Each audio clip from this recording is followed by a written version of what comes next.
Welcome all of you out there. Ladies and gentlemen, here we go again in the book of Psalms. We're in 34 now. Now this was written when he played the madman. Everybody remember when David played the madman? Okay, so anyway, but it's a great, what do you want to call it? It's a faith builder. He talks about prayers being answered and the Lord's ears open to the prayers of the humble and the poor in spirit, and the fulfillment and how the Lord's ears are open. It's really a faith building chapter here in 34, and it's timeless. But here in 34, it starts with a new paragraph. It says, a psalm of David when he changed his behavior before Abimelech, and who drove him away, and he departed. That's a very interesting part of Samuel there, where he did that. And he was in some very hard times in that era of his life. So anyway, on we go here with this prayer. Hit verse 1 here. It says, I will bless the Lord at all times. His praise shall continually be in my mouth. Okay, so that's what we're shooting for, folks, right there. And 2, it says, my soul shall make her boast in the Lord. The humble shall hear thereof and be glad. Okay? So that's just it. If we see someone else that's in the Spirit, we're happy about that. And we're certainly happy hearing about it here in the doctrine, what the Lord did there for David. 3, it says, oh, magnify the Lord with me, and let us exalt his name together. Okay, so there's the yoking together with fellow saints. In 4, it says, I sought the Lord, and he heard me, and delivered me from all my fears. How about that for a faith builder and a hedge of protection? In 5, they looked unto him and were lightened, and their faces were not ashamed. So there we go with the saints, right? Okay, and 6, it says, this poor man cried, and the Lord heard him, and saved him out of all his troubles. Once again, what a faith builder this is. So how does the Lord do this at times? Well, here it is in 7. The angel of the Lord encamped round about them that fear him, and delivered them. Now, we have a whole history of that happening for people that fear the Lord and love the Lord. In 8, it says, oh, taste and see that the Lord is good. Blessed is the man that trusteth in him. Okay? How about this tasting? You see, because the doctrine's what? It's feeding the Spirit. So it's the bread of life we're tasting here, is it not? In 9, it says, oh, fear the Lord, ye his saints, for there is no want to them that fear him. Okay, so you'll be not lacking what you need. 10, it says, the young lions do lack and suffer hunger, but they that seek the Lord shall not want any good thing. How about that for getting your cup filled up? Now, it may not be today, it may not be tomorrow, but someday that's surely going to come to pass for those that love Jesus Christ. 11, come ye children, hearken unto me. I will teach you the fear of the Lord. Okay, 12. What man is he that desireth life and loveth many days, that he may see good? Question mark. 13. Keep thy tongue from evil and thy lips from speaking guile. Okay, so we got to watch our words. Okay, 14. What else do? We depart from evil and do good, seek peace and pursue it. How about that? 4 directions for life for us. 15. The eyes of the Lord are upon the righteous, and his ears are open unto their cry. How about that for having prayers answered? Okay, and they're harmonizing that with Job 36:7, Psalms 33:18, Peter 3:12. Okay, and 16, the face of the Lord is against them that do evil, to cut off the remembrance of them from the earth. Now that particular verse goes straight to the end of time.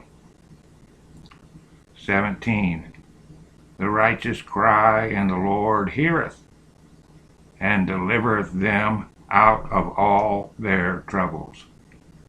Have you seen this in your life, folks? We've seen it here.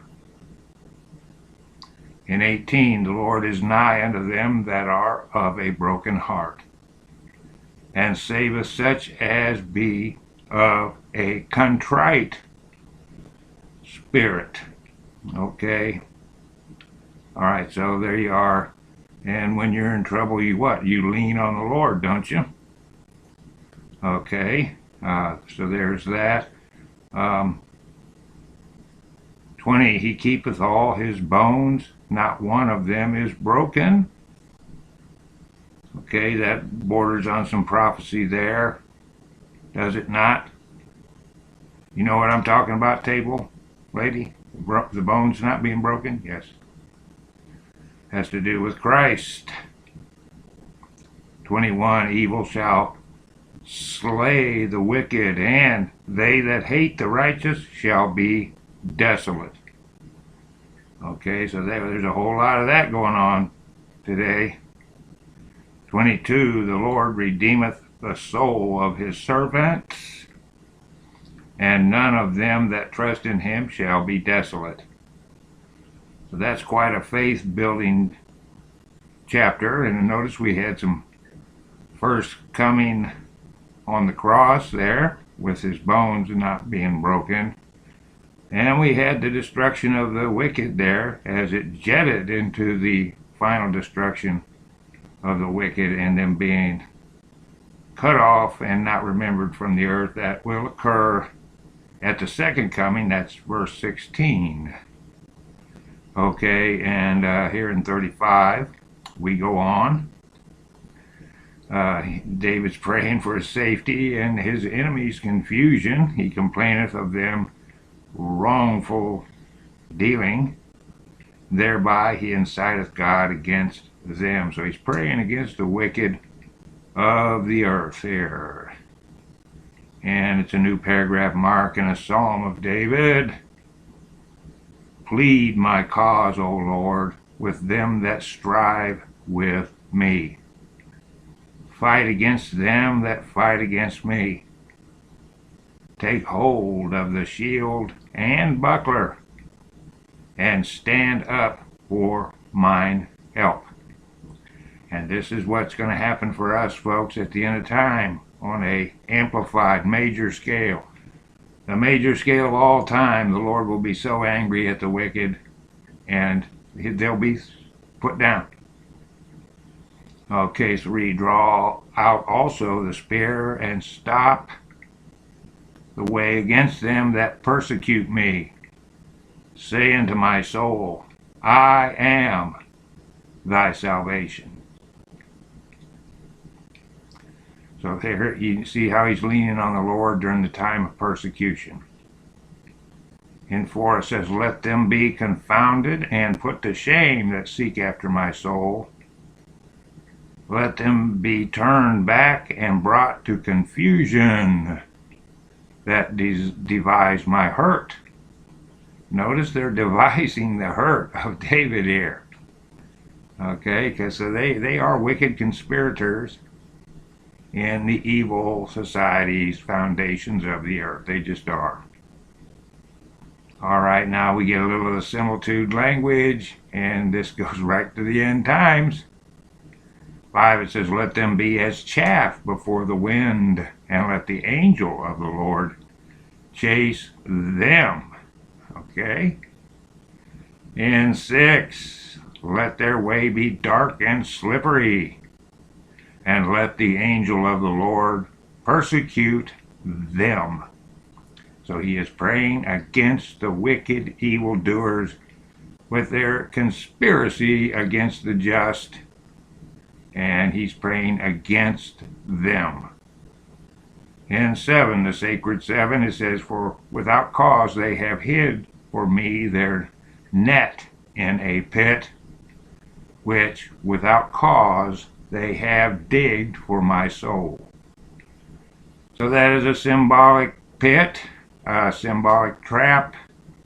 The Luminists of the world, the 10 unseen merchant kings, are great conspirators, and with their ungodly wisdom, they devise all kinds of tricks and traps. Everything out here will stick you, stab you, try to drag you down.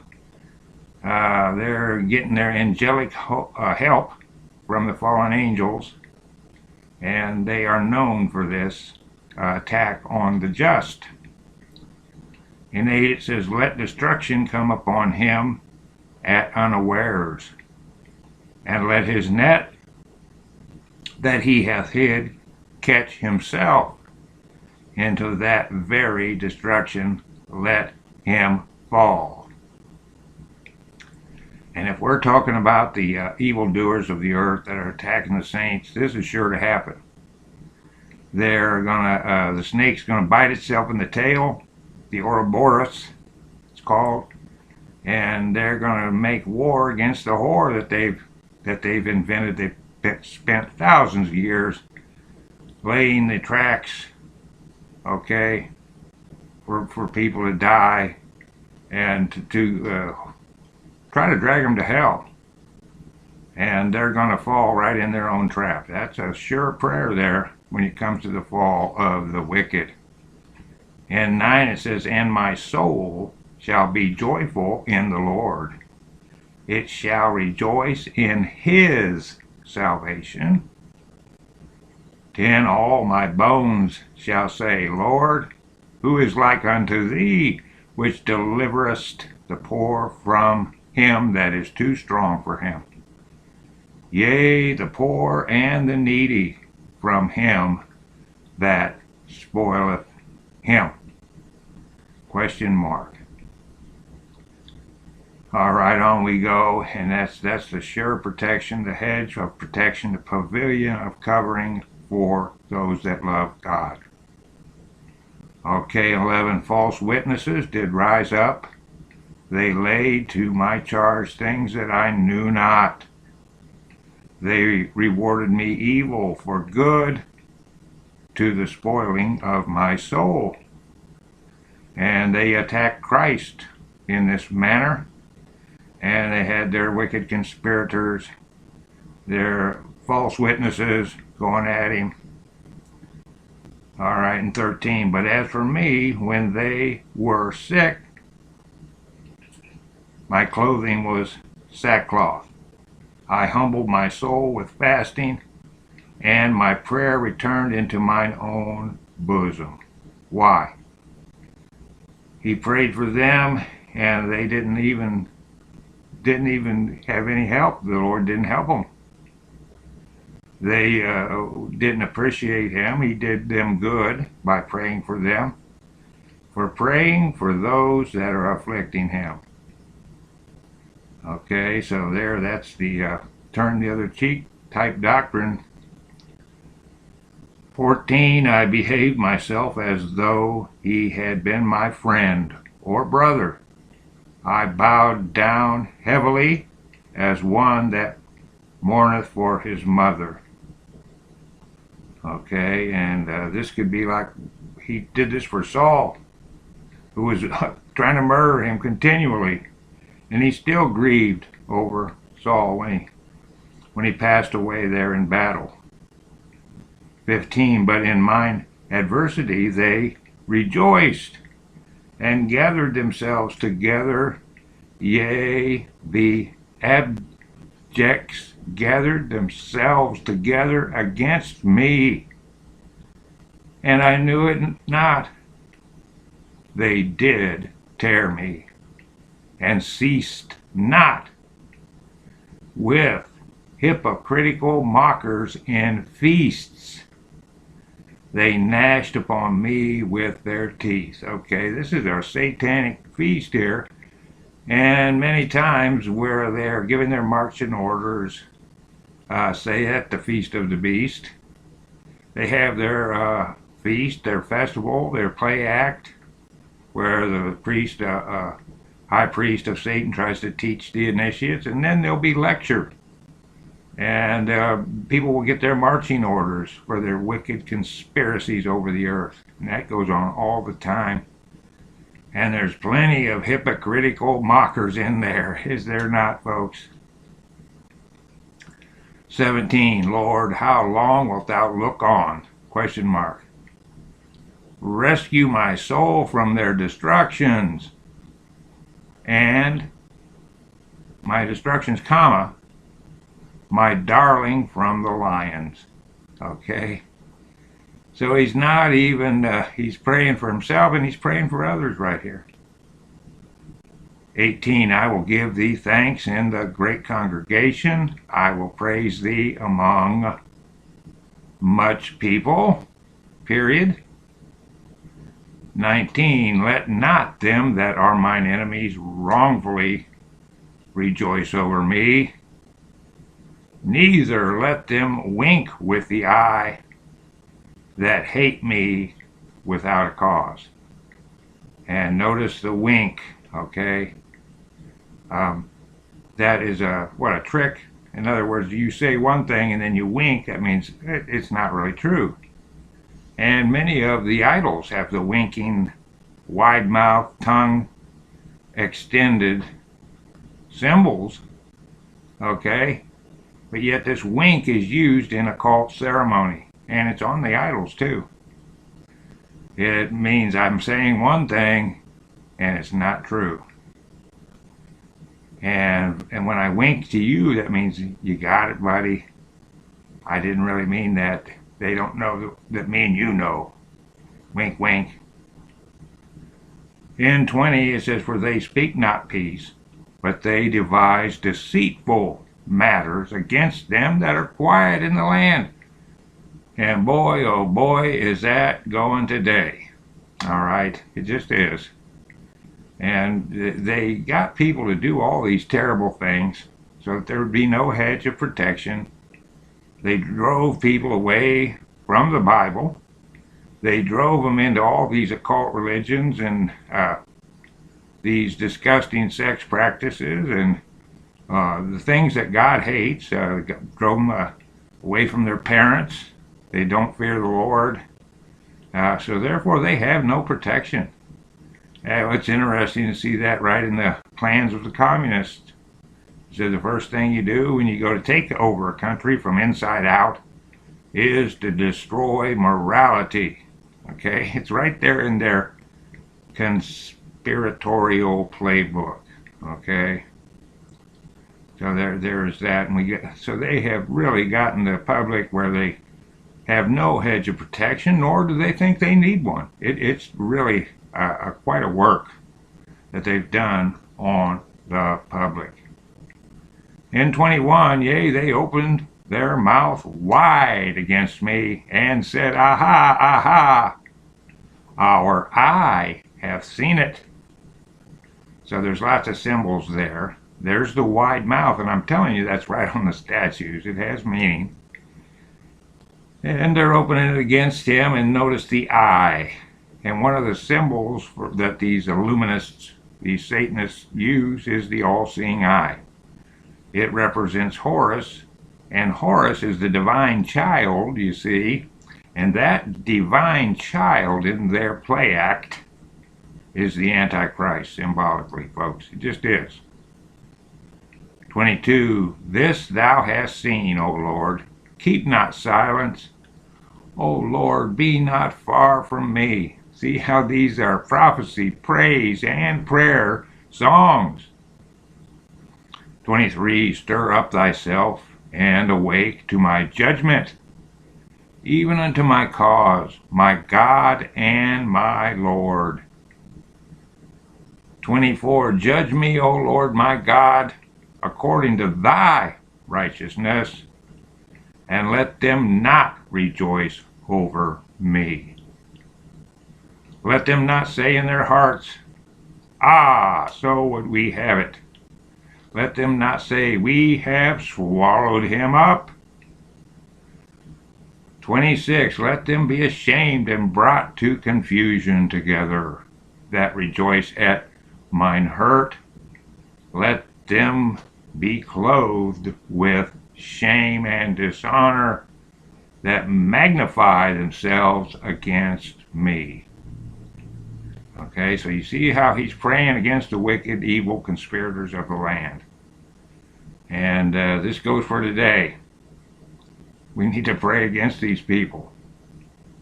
27, let them shout for joy and be glad that favor my righteous cause. Yea, let them say continually, let the Lord be magnified, which hath pleasure in the prosperity of his servant. And my tongue shall speak of thy righteousness and of thy praise all the day long. And here in 36, it's the number of black keys on the keyboard, 6 sixes. And he's talking here about the grievous estate of the wicked. And we talk about the Antichrist estate, how it's described in the book of Daniel, how they kept trying to establish the vision of world government with this monster ruling, this benevolent world dictator, right? And he's wanting God's mercy as we're being attacked. Okay, so David's praying for favor for all God's children here. It's for all of us, folks. With a new paragraph mark in 36, we got to the chief musician, a psalm of David, the servant of the Lord. All right, verse 1, the transgression of the wicked saith within my heart. The transgression of the wicked saith within my heart, that there is no fear of God before his eyes. 2, for he flattereth himself in his own eyes, until his iniquity be found to be hateful. Okay, now this is part of the problem with the occultists. They puff themselves. They have the proud heart. They have all these doctrines that lie to them continually. Oh, you're going to live forever. You're going to become a god. And it's just really a lot of deceit and deception. And here, you're actually flattering yourself here in your self-deception of the occult. In 3, it says, the words of his mouth are iniquity and deceit. He hath left off to be wise and to do good. Okay, notice the deceit. That is a deception. That is the tool that they use. They love the lie. It is their main tool in Satanism. For it says, he deviseth mischief upon his bed. He setteth himself in a way that is not good. He abhorreth not evil. That's the constitution of the Satanist. Now, he doesn't have to be studying raw Satanism. It can be some other flavor of it. one other part of it. There's lots of different parts to this. These religions, little r, they're just different lies from the reincarnation to attaching to the spirits. The thing about this is there's a different flavor to get different people. So the Illuminati have their spooks in all different parts of this. They're Gnostic people that can appear as anything. And they are puffing themselves. Oh, you're so special, you can come in here and pretend to be one thing and the whole time not believe a word you're saying. It is Gnostic in nature. It is Machiavellian in nature. And that isn't just, I'm not aiming that at just one religion. All these worldly religions, even Christian cult group religion, all of it is there to trick you and deceive you. Okay? That's why we have to stay right here in the real Word of God and not waver. Okay, but see, they don't fear God and they don't hate evil here.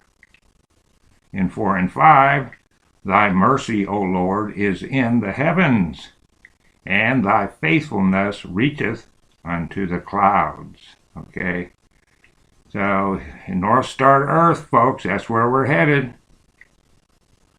6, it says, thy righteousness is like the great mountains. Thy judgments are a great deep.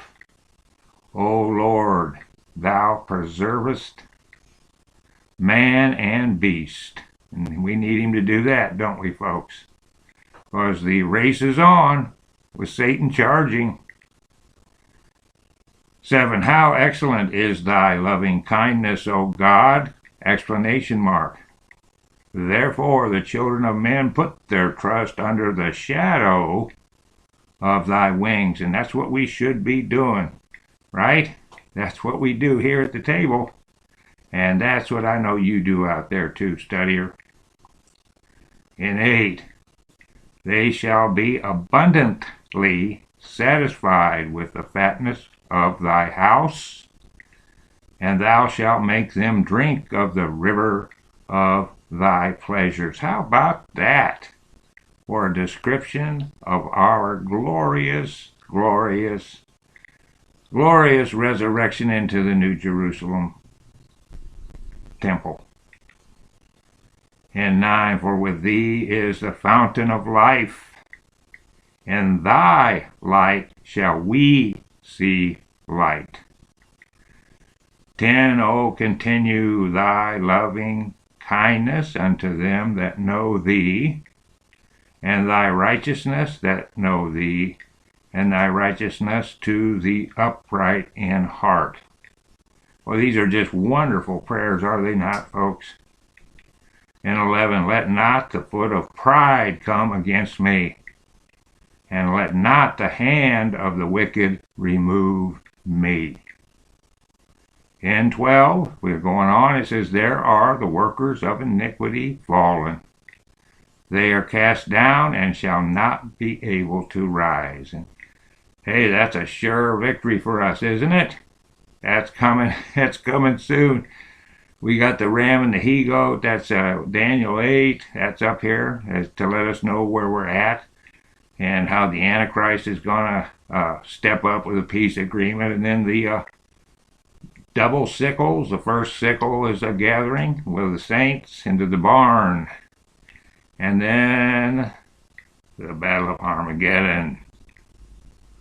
There in the vials.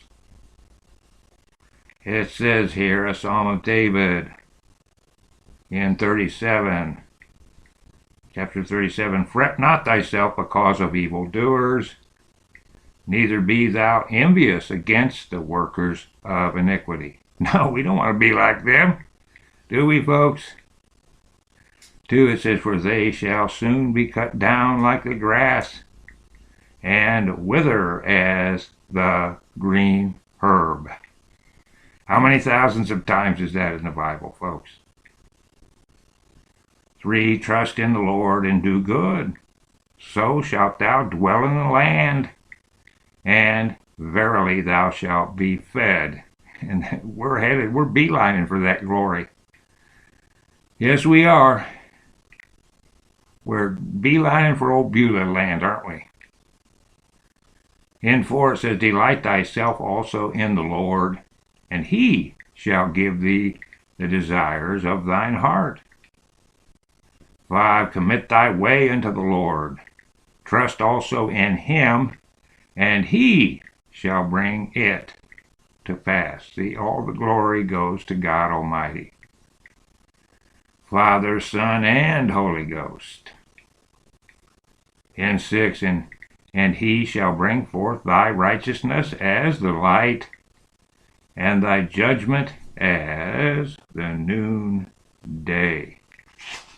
So here comes the righteousness, the light, and the judgment, and that's a good thing.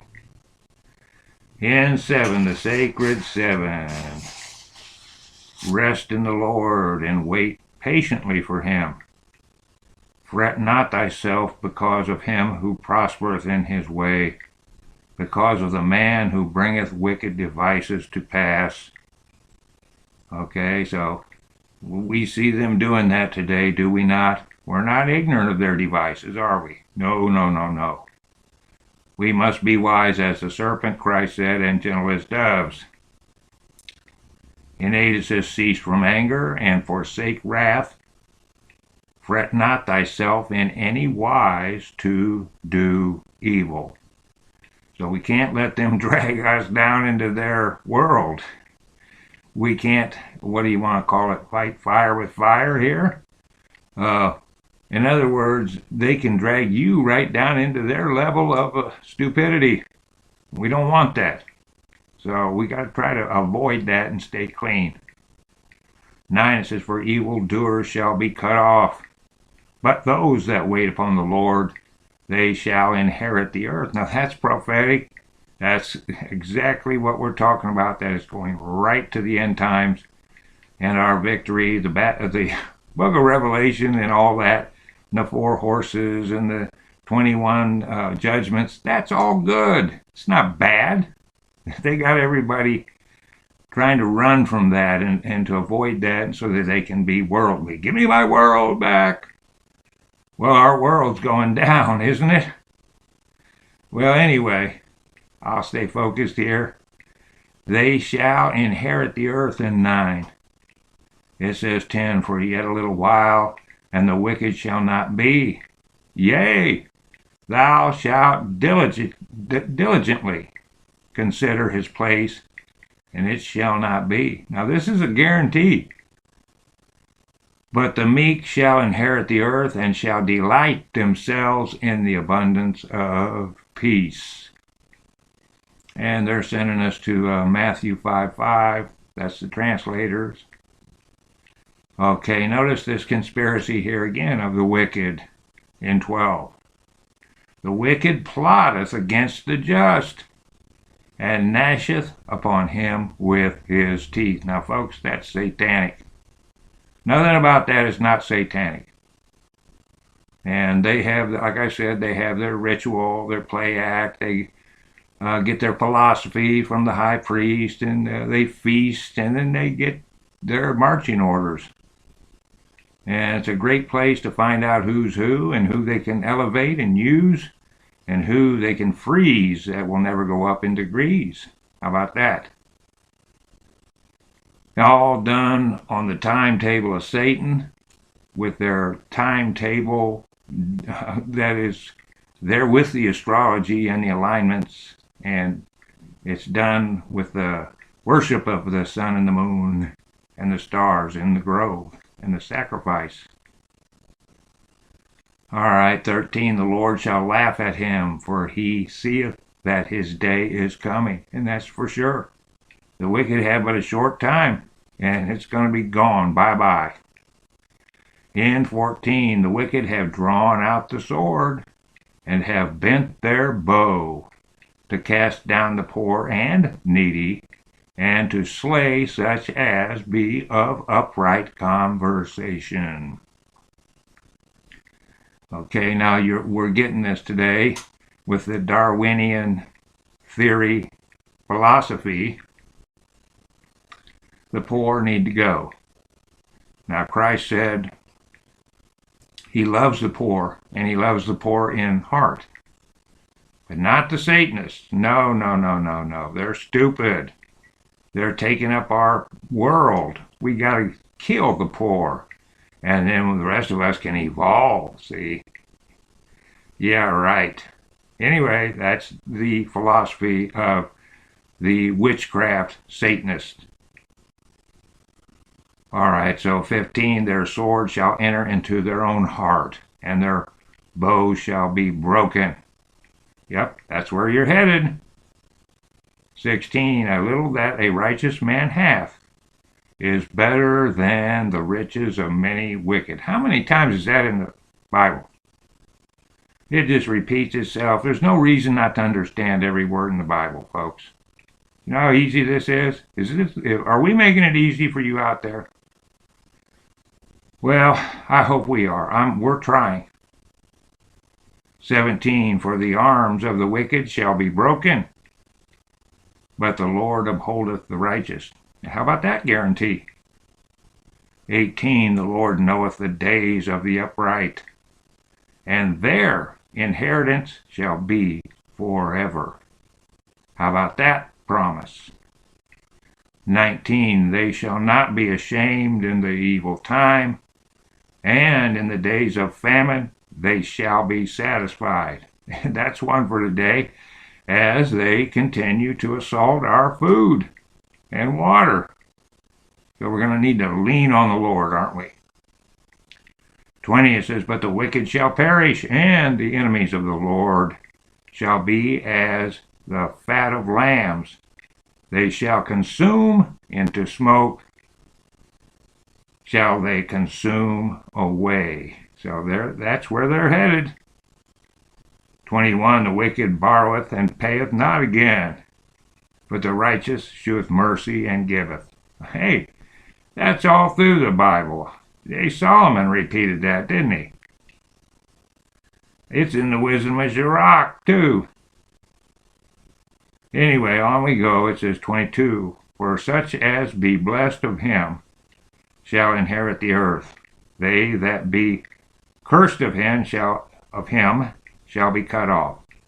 That's simply put, isn't it? There in 22, the number of chapters in the book of Revelation, the number of new beginnings, 22. 23, the steps of a good man are ordered by the Lord, and he delighteth in his way. And you know that never fails. When you do the steps that the Lord has given you, it's surely going to come out good, isn't it, folks? 24, the number of elders before the throne of God. Though he fall, he shall not be utterly cast down, for the Lord upholdeth him with his hand. Okay? And that, my friends, is also in Proverbs and the Wisdom of Sirach. 25, I have been young and now am old, yet have I not seen the righteous forsaken, nor his seed begging bread. How about that? He is merciful and lendeth, and his seed is blessed.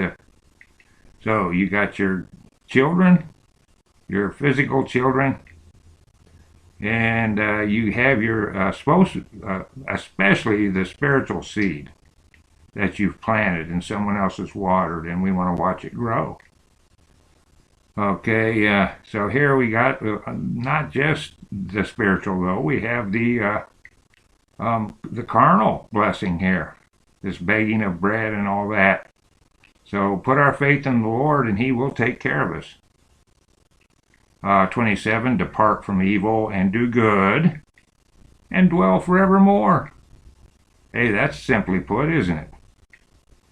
28, for the Lord loveth judgment, and forsaketh not his saints, capital S. They are preserved forever, but the seed of the wicked shall be cut off. Period. So that's the wicked spiritual seed and the physical seed here. Look at this protection. Notice how judgment is a good word. It's knowing right from wrong. And it's fair balances. And we're not going to be forsaken here, folks. How about this in this time of trial here on the firmament of the earth? 29, the righteous shall inherit the land and dwell therein forever. The mouth of the righteous speaketh wisdom, and his tongue talketh of judgment. And that's a sheer delight. As I said, I love talking to people that will share their things that they've found, things that they have researched, and they edify me. And I love talking to them. However, they're a rare jewel, but they're a mighty jewel, okay?